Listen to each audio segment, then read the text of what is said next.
Assalamualaikum warahmatullahi wabarakatuh. Innal hamdalillah nahmaduhu wa nasta'inuhu wa nastaghfiruh wa na'udzu billahi min shururi anfusina wa min sayyiati a'malina. Man yahdihillahu fala mudilla lahu wa man yudlil fala hadiya lahu. Wa ashhadu an la ilaha illallah wahdahu la syarika lahu wa ashhadu anna Muhammadan 'abduhu wa rasuluh. Ya ayyuhalladzina amanu taqullaha haqqa tuqatih wa la tamutunna illa wa antum muslimun. يا أيها الناس اتقوا ربكم الذي خلقكم من نفس واحدة وخلق منها زوجها وبث منهما رجالا كثيرا ونساء واتقوا الله الذي تساءلون به والأرحام إن الله كان عليكم رقيبا.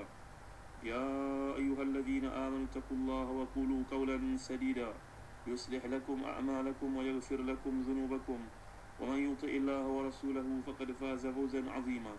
أما بعد فإن أصدق الحديث كتاب الله وخير الهدي هدي محمد صلى الله عليه وسلم وشر الأمور محدثاتها وكل محدثة بدعة وكل بدعة ضلالة وكل ضلالة في النار. Saudara Muhammad Ustaz Mahdi Syarudin, saya mendengar yang mulia Allah sekalian. Pada waktu ini kita menyambung kembali kuliah tafsir di IQ FM ini saudara pada ayat yang ke-43 hingga 45 daripada surah Taubah. Firman Allah Subhanahu wa taala, a'udzubillahi minasyaitonir rajim. Afallahu anka lima adzinta lahum hatta yatabayyana laka alladhina sadaqu wa ta'lamal kadhibin. La yasta'dhinuka alladhina yu'minuna billahi wal yawmil akhir ay yujahidu bi amwalihim wa anfusihim wallahu alimun bil muttaqin. Innama yasta'dhinuka alladhina la yu'minuna billahi wal yawmil akhir wartabat qulubuhum fahum fi raibihim yataraddadun. Terjemahannya, semoga Allah maafkanmu. Mengapa kamu beri izin kepada mereka untuk tidak pergi berperang sebelum jelas bagimu orang-orang yang benar dalam keuzurannya dan sebelum kamu mengetahui orang-orang yang berdusta. Mereka yang beriman kepada Allah dan hari kemudian tidak akan minta izin kepadamu untuk tidak ikut berjihad dengan harta dan diri mereka. Dan Allah mengetahui mereka yang bertakwa. Sungguhnya yang akan minta izin kepadamu hanyalah orang-orang yang tidak beriman kepada Allah dan hari kemudian, dan hati mereka ragu-ragu. Kerana itu mereka selalu bimbang dalam keraguannya. Dalam tafsir Ibn Abi Hatim, sebuah riwayat dari Aun, beliau berkata bahawa ini merupakan satu teguran yang sangat indah. Bahkan tidak ada langsung teguran yang lebih indah dari teguran Allah SWT kepada Nabi SAW di sini. Di mana kalau kita lihat struktur ayat ini, kata Imam Al-Baghawi, didahulukan doa bahawa Nabi mendapat kemaafan, barulah diiringi dengan teguran. Sebab Allah menjelaskan kepada kita, afallahu anka lima adzinta lahum. Kalau kita lihat sebenarnya struktur ayat pertama, afallahu anka, Allah telah maafkan bagimu. Mengapa kamu benarkan mereka tidak ikut berjihad? Begitu maksud dia. Ini komentar Muwarriq Al-Ijli dan juga yang lain kalau kita lihat dalam kitab-kitab tafsir. Jadi Qatadah pula berkata, Allah telah menegur Nabi sebagaimana yang kita dengar dalam ayat. Kemudian Allah menurunkan ayat yang ada dalam surah An-Nur, di mana Allah SWT memberikan keringanan kepada Nabi SAW untuk memberi izin kepada golongan munafiqun jika Nabi inginkan keuzuran bagi mereka, iaitu dibenarkan untuk mereka bagi alasan-alasan yang dikemukakan, maka Nabi bagi pengecualian dari ikut serta. Fa iza sta'zanuka li ba'dhi sya'nihim fa'dhal liman syi'ta minhum. Kalau mereka minta izin kepadamu wahai Muhammad kerana satu keperluan, berilah izin kepada mereka siapa yang kau kehendaki. Maknanya Nabi diajar pula berbaik sangka. Demikian juga merupakan riwayat daripada Atha' Al-Khurasani. Sementara Mujahid pula berkata ayat ini turun berkenaan dengan mereka yang berkata, mohonlah kamu semua keizinan daripada Nabi. Jika dia mengabulkan, maka tinggallah kamu, tak payah pergi berjihad. Kalau dia tidak membenarkan kamu untuk tinggal, maka hendaklah kamu tinggal walaupun tidak mendapat izin daripadanya. Jadi ia merupakan satu makluman. Makluman ni bukannya satu permintaan.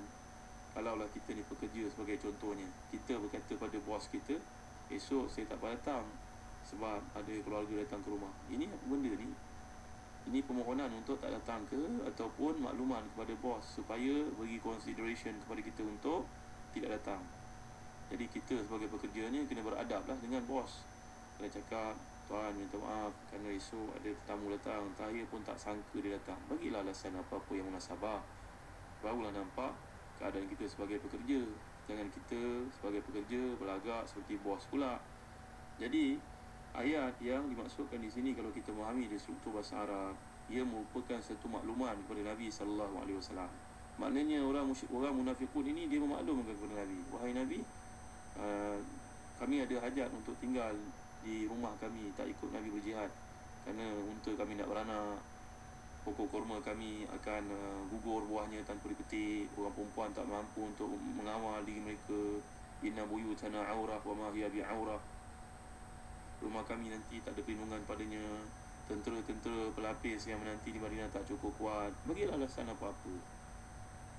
Di kalangan mereka ni kebanyakannya merupakan munafiqun yang Nabi SAW diberitahu oleh Allah Subhanahu Wa Taala sepatutnya Nabi kena bertegas dengan mereka. Tapi dalam ayat lain memberikan kebenaran kepada yang benar-benar ada alasan yang kukuh. Agaknya begitulah saudara ini milik Allah sekalian. Kalau kita lihat dalam kitab-kitab kamus bahasa Arab sebagai contohnya, saudara, saya amat menggalakkan para pendengar yang dirahmati dan dikasihi Allah sekalian memiliki kamus yang namanya Kamus Al-Farid. Begitu juga Kamus Al-Aziz. Kedua kamus ni baik saya pada hemat saya kerana ditulis oleh golongan yang pakar yang mendapat pengiktirafan di berbagai-bagai peringkat. Kata afa ini sebenarnya diambil daripada akal kata yang maksudnya berkisar tentang dua perkara, iaitu meninggalkan sesuatu dan memintanya. Kerana itu lahirlah perkataan afu yang kita baca, Allahumma innaka afuun tuhibbul afwa fa'fu anna, yang berarti Allah meninggalkan hukuman terhadap salah, memaafkan. Ini namanya afu. Begitu juga saudara ini mulia Allah sekalian, afiyah. Afiyah, apa itu yang kita doa dalam doa kita, Allahumma inni as'aluka al-afa wal-afiyah, aku mohon kepada Engkau ya Allah keampunan. Allahumma inni as'aluka al-afwa wal-afiyah, al-afwa wal-afiyah, keampunan terhadap dosa, janganlah dikenakan hukuman ya Allah, dan juga kesihatan tubuh badan. Kerana Nabi punya pesan kepada Al-Abbas radhiyallahu anhu bahawa tiada satu keutamaan yang lebih daripada selepas Islam, tiada satu keutamaan yang lebih berbanding dengan kesihatan tubuh badan. Maka banyaklah mohon kepada Allah al-afiyah. Secara doa ni ada saya titipkan dalam buku satu-satu doa daripada hadis-hadis sahih. Buku yang warna hijau ini saudara adalah hasil kumpulan doa selama kuliah di IKIM. Boleh saya manfaatkan, ajar anak-anak isteri kita satu hari satu doa. Jadi afiah ini maknanya perlindungan daripada keburukan. Jadi afiah ini juga mengandungi makna tertutup. Itu juga afu yang kita lihat, menutup keaiban diri kita. Maknanya terhapus, menghilangkan sesuatu, ataupun boleh kita anggap sebagai habis, hilang, luput tanpa bekas sedikit pun. Dan itu nama Allah ni dipanggil Al-Afu. Al-Afu maknanya Allah Ta'ala ni akan menghapuskan dosa dan tidak disebut diungkit-ungkit lagi. Saya ini mulia Allah sekalian. Selanjutnya dapat juga kita fahami daripada makna Al-Afu ni di perkataan bahasa Arab. Kalau kita lihat dalam kamus-kamus seperti yang saya gambarkan tadi, Al-Aziz ke Al-Farid ke, dia mengandungi makna kelebihan, iaitu kerana yang berlebih seharusnya tidak ada dan ditinggalkan, iaitu dengan memberi siapa yang memintanya. Jadi afu ni saudara membawa nama menghapus, menghilangkan, mencabut dan kemudian memberi satu kebaikan kepada seseorang itu. Jadi redaksi yang kita dapat lihat dalam ayat ini digunakan oleh pengguna bahasa Arab dan arti kata semoga dimaafkan, iaitu doa. Tentu saja doa kalau daripada Allah SWT, ia merupakan satu perkara yang pasti. Maknanya kemaafan daripada Allah SWT. Afallahu anka, Allah telah beri keampunan kepadamu. Kalau kita mohon kepada Allah, Allahumma innaka afuun tuhibbul afwa fa'fu anna, belum tentu lagi. Tapi kalau Allah ini mengatakan kepada Nabi Muhammad umpamanya dalam ayat ini, maknanya ia merupakan satu kepastian. Jadi Allah yang Maha mengetahui, yang boleh memberikan keampunan dan kemaafan. Siapa yang menyadari belum adanya jaminan kemaafan dan juga pengampunan daripada Allah Subhanahu Wa Taala, maka dia hendaklah sentiasa mohon kepada Allah keampunan itu. Jadi saya yang dimuliakan Allah sekalian, kita sebagai seorang Islam biasa diingatkan sebagai contoh dalam surah Al-Furqan. Kalau kita perhatikan bab keampunan Allah ini, Allah jelaskan dalam bab apa dua dosa, illa man taba wa amana wa amila amalan salihah fa ulaika yubaddilullahu sayyi'atihim hasanat wa kana Allahu ghafurur rahima. Kecuali orang yang bertaubat, beriman, mengerjakan amal yang salih, maka kejahatan mereka diganti oleh Allah dengan kebaikan, dan adalah Allah Maha Pengampun lagi Maha Penyayang. Saya ingin mengucapkan sekalian, kita kena bertaubat kepada Allah SWT. Taubat ini terhadap dosa-dosa besar, kata Imam Qurtubi. Itu juga disebut oleh Imam Nawawi dalam Riyadhus Salihin. Istighfar itu daripada dosa-dosa kecil. Inilah kitab yang namanya Ringkasan Riyadhus Salihin. Ringkasan Riyadhus Salihin yang ditulis oleh Syekh Muhammad Yusuf An-Nabhani ini penting untuk mengakhiri hidup kita pada setiap malam. Sebelum tidur bacakan satu hari satu hadis. Kalau tak boleh satu bab, satu hari setengah bab. Tak boleh setengah bab, satu hari sepotong ayat, dan juga satu hadis yang menerangkan tentang tangga-tangga menjadi orang yang soleh. Dan kalau kita lihat Riyadhus Salihin itu besar sangat, bacalah Ringkasan Riyadhus Salihin. Ringkasan Riyadhus Salihin ini merupakan langkah-langkah untuk kita membina jati diri yang berasaskan kepada Islam yang salih, yang terbaik. Jangan lupa saudara, kedudukan orang salih ini tinggi di sisi Allah Subhanahu wa taala. Wa may yuti'illah wa rasul fa ulaika ma'al ladzina an'ama Allahu 'alaihim minan nabiyyin was-siddiqin wasyuhada'i was-salihin wa hasuna ulaika rafiqa. Ayat yang 69 surat Nisa. Siapa yang taatkan Allah dan Rasulnya, maka dia akan berada dengan para nabi, para siddiqin, para syuhada, para salihin. Lihat, kata Imam As-Sawi, kedudukan manusia itu berbeza-beza di sisi Allah. Orang salih berada di level nombor 4 sebelum masuk kepada syuhada dan sebelum mengakhiri kepada siddiqin, kerana selepas siddiqin itu hanyalah para anbiya dan juga rusul, mursalin sahaja. Jadi ini konsep taubat. Kita cari keampunan kepada Allah SWT. Kita bukan maksum, banyak kekurangan. Jadi ayat ini menunjukkan betapa tinggi kedudukan Nabi SAW di sisi Allah, dan betapa besar cinta Allah kepada Nabi. Maka teguran ini datang dalam bentuk yang sangat halus. Ini merupakan kebiasaan Nabi untuk deal dengan golongan munafiqun. Itu sebab Allah Ta'ala berikan keampunan. Menurut Al-Biqai, Al-Imam Al-Biqai dalam kitabnya Nazmud Durar, izin yang diberikan kepada Rasulullah SAW ini, izin yang diberikan oleh Rasulullah kepada golongan munafiqun ini, sebenarnya berdasarkan perintah Allah untuk bersikap lemah lembut dan memaafkan mereka. Ini adalah sedari dengan peribadi Nabi SAW yang kita pelajari dalam surah yang lalu. Innaka la'ala khuluqin azim.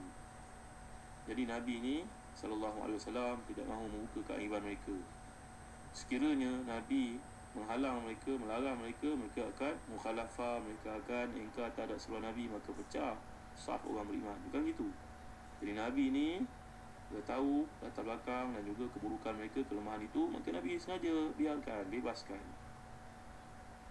Jadi Al-Biqai dalam tafsir Nazmud Durar memaparkan begitu banyak ayat yang menunjukkan bahawa Rasulullah SAW ni diperintahkan bersikap lemah lembut, pemaaf dan sebagainya, hingga bertemulah tuntutan ini dengan bertemulah tuntutan kepribadian Nabi ini dengan kebenaran yang Nabi SAW telah berikan. Jadi saya ini muliakan Allah sekalian, ini merupakan satu kebenaran sikap lemah lembut Nabi ketika orang Islam belum begitu kuat. Tapi selepas Islam menjadi kuat dengan sebenar-benarnya, maka perkara ini harus diambil berat, diambil secara serius. Maka arahan Nabi tentulah berbeza berbanding dengan suasana pada waktu ini. Jadi ada lemah lembut itu kerana hikmah yang diajar oleh Allah SWT. Kata Imam Az-Zamakhsyari, seorang mufassir di kalangan Mu'tazilah, saya ini mulia Allah sekalian, Az-Zamakhsyari ini seorang Mu'tazilah. Dia berkata bahawa ini merupakan satu apa yang boleh kita anggap sebagai satu kesan bahawa Nabi ini telah melanggar perintah Allah dan berdosa. Ini pandangan Az-Zamakhsyari. Dia ini seorang Mu'tazilah. Tapi pendapat ini dibantah oleh kebanyakan ulama, bahkan yang mengkritiknya habis-habisan dan menilai bahawa pakar tafsir ni sebenarnya tidak mengenal sopan kepada Nabi SAW. Mu'tazilah ni dia ada pandangan-pandangan sendiri. Jadi saya ini mulai kat sekalian, nanti kita lihat lagi lanjutan daripada ayat ini, bagaimana lembutnya keseruan Allah SWT membetulkan tindakan Nabi SAW beri keizinan itu, berpandukan kepada pandangan para ulama tafsir yang lain. Allahu a'lam, sallallahu ala sayyidina Muhammad wa ala alihi wa sahbihi wa baraka wasallam, walhamdulillahi rabbil alamin, wa barakallahu fikum. Wassalamualaikum warahmatullahi wabarakatuh.